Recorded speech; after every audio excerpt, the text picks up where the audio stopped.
कमल खान जी, नक्सली 2018 से इन ड्रोन्स का इस्तेमाल कर रहे हैं और बड़ी बात तो यह है कि सुरक्षा बलों को कई सालों बाद, करीब 8 साल बाद इसकी जानकारी मिली है। तो एक बड़ा सवाल यह कि क्या हम नक्सलियों की तैयारी को कम आंक रहे हैं? नमस्कार।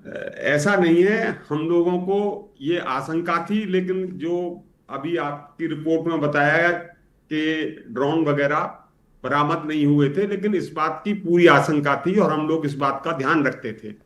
इसके साथ ही साथ जो ड्रोन का वो इस्तेमाल कर रहे थे, वो एक हथियार के रूप में नहीं कर रहे थे, वो इंटेलिजेंस कलेक्शन के लिए कर रहे थे। और मैं आपको बताना चाहता हूं कि उनका नेटवर्क इतना ज्यादा प्रभावी था उस समय कि वैसे भी जब हम लोग निकलते थे तो वो जंगल में हमारे हर कदम की सूचना उनके पास होती थी, क्योंकि गांव में हमारे पास न तो ये अधिकार है और न हम ये कर सकते हैं और न करना चाहते हैं कि जो आम आदिवासी हैं उनके मूवमेंट को रोकें।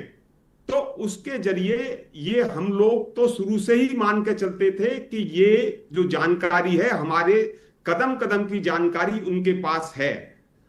लेकिन ये अच्छा हुआ कि ये जानकारी, और विशेष तौर से मैं एनडीटीवी का धन्यवाद देना चाहूंगा कि उन्होंने इस जानकारी को पूरे भारत के राष्ट्र के पटल पर रखा, जिससे कि पहले से संवेदनशील सरकार और भी संवेदनशील हो जाएगी। और जिन चीजों की जरूरत है, जैसा कि आपने अभी देखा ऑपरेशन सिंदूर के तहत, हम लोगों ने पूरी तरह से अब जो सिस्टम है लड़ाई का वो चेंज हो रहा है।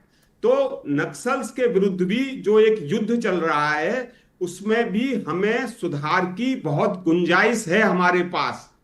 और ये एक अच्छा मौका है, जैसे कहते हैं कि आपदा में अवसर, ये हमें देखना चाहिए। और जो थर्मल ड्रोन हैं या एंटी ड्रोन ड्रोन हैं या और जो ड्रोन कैचर हैं या जो कार्टिज इस्तेमाल करते हैं, डीआरडीओ और बेल को विशेष तौर से एक मैंडेट दिया जाना चाहिए कि वो ये ड्रोन के खिलाफ भी चीज, जो कुछ ऐसा हथियार बनाए कि हम इसको निष्प्रभावी कर दें। हालांकि अभी भी जैमर वगैरह हैं, हम इसको जो जिस तरह के ये ड्रोन इस्तेमाल कर रहे हैं उनको निष्प्रभावी कर सकते हैं।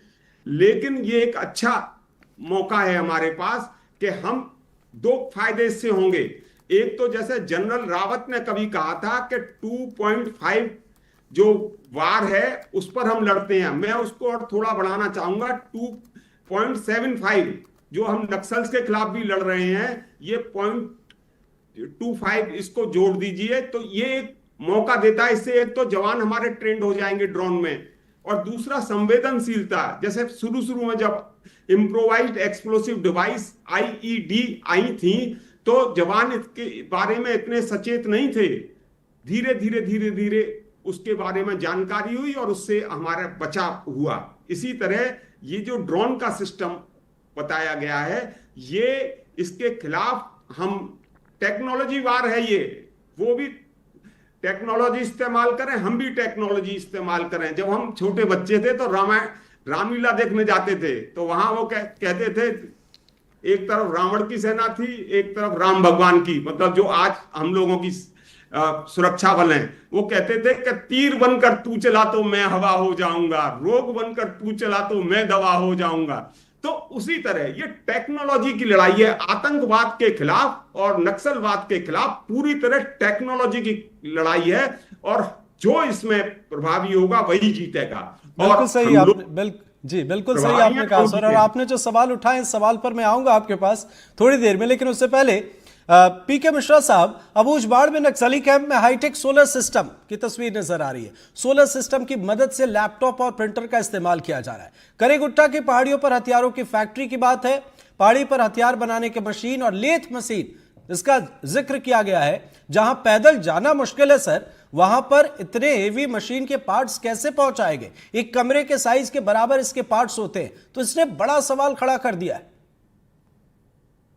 बिल्कुल, मैं क्लियरली बताना चाहता हूं कि दुश्मन को कभी भी छोटा नहीं समझना चाहिए। हमको उनसे सीख लेना चाहिए। जो चीज हम सोचते हैं कि नहीं हो सकता है, वही चीज दुश्मन करेगा। मैं इसके पहले आपके ही चैनल में जब करीगुटा का ऑपरेशन हुआ था और उसमें 31 नक्सलाइट्स मारे गए थे, उसमें क्लियरली बताया था ये लेथ मशीन रायपुर से आया था और ये कम से कम 4-5 साल पहले आया था और ऐसा जगह पर करीगुटा में रखा गया ताकि उसको पता ना लगे। और ये देखिए उसमें 4 फैक्ट्री है, वेपन बनाने का 4 फैक्ट्री है, 4 बंकर में, जिसमें उन्होंने डीजीएल बनाते थे, जिसमें उन्होंने लंचर बनाते थे, राइफल बनाते थे, 12 बोर बनाते थे, कट्टा बनाते थे और एक था ट्रेनिंग का और लेथ मशीन में ये सब चीज बन रहा था। अब ड्रोन के बारे में बता रहे थे, अभी हम सुन रहे थे एक स्पीकर को, ये ड्रोन 2018 से हैदराबाद से मंगाया गया है।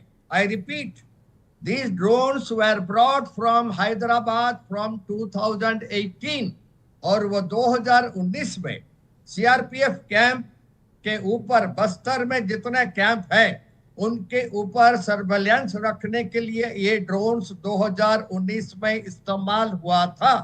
हमको उसी टाइम से ही चौकन्ना रहना चाहिए था, ना कि ड्रोन मिलने के बाद। हम इसके ऊपर बिल्कुल चर्चा करना चाहिए, ये ड्रोन कहां से आया। ये ड्रोन हैदराबाद से लाया गया है और लेथ मशीन रायपुर से हमारे जो है उनके जो गांव वाले हैं, जो उनके सपोर्टर्स हैं, ये चढ़ा है। 2 पॉइंट मैं क्लियरली बताऊंगा। आप ये बताएंगे कि वेपन्स कहां से आते हैं। वेपन्स अभी भी आ रहे हैं।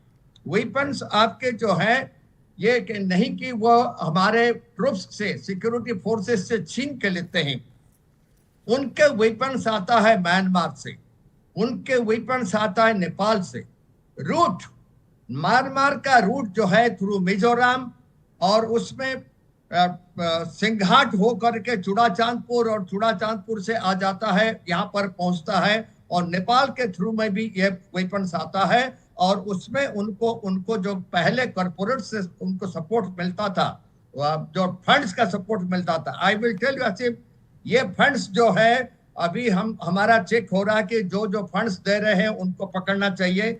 इसके साथ बहुत बड़ी चीज आ गया है, इनको फंड्स अभी आईएसआई दे रहा है, इनको फंड्स अभी डीजीएफआई दे रहा है।